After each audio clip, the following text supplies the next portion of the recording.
নায়ক নায়িকার বাইরে একটা আসলে সুন্দর গল্প আছে নীলচক্রে। শুটিং এর সময়কার যদি গল্প বলি, আমি অনেক অসুস্থ ছিলাম। একটা সিন ছিল যেদিনে ঝর্ণা ছেড়ে আমি ওয়াশরুমের ভেতরে কান্না করছি। ওই সিনটা করতে যে নিঃশ্বাস নেওয়া আমার বন্ধ হয়ে গেছিল। আমি মেকআপ রুমে এসে আমি আর নিঃশ্বাস নিতে পারতেছি না, আমি হাঁপাইতেছি। দুইটা ডিনোলাইট এনে একটা আমার পিছন দিয়ে ছেড়েছে, একটা আমার সামনে দিয়ে, ডিনোলাইটের তাপে তারপর আমি আস্তে আস্তে আমার বেটার ফিল হয়েছে। নইলে আমি মনে হয় মরেই যেতাম। বিয়ের আগের জীবন আর বিয়ের পরের জীবনে আমার খুব একটা ডিফারেন্স নাই।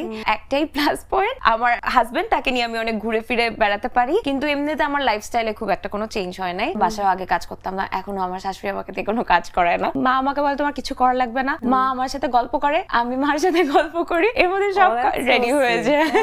আমার টাকা পয়সা নিয়ে আবদার না, আমি খালি আবদার করি আজকে একটু অফিস কম করো, আজকে অফিসে যেও না, আমাকে একটু টাইম দিলেই হয়। আর he is very workaholic, so ও খালি কাজ করতে চায়। প্রবলেম যেটা হয় যে আমার যখন কাজ থাকে না তখন ওর কাজ কম করতে হয়, কারণ আমি তো ওকে একটা স্পেসিফিক টাইমের পরে বলি এখন বাসায় আসো, আর কত কাজ করবো আর কত কাজ করবো। এখন আমি যখন থাকি না তখন তো ওইটা ওর কাছে জারে আমি এখন কাজ করবো।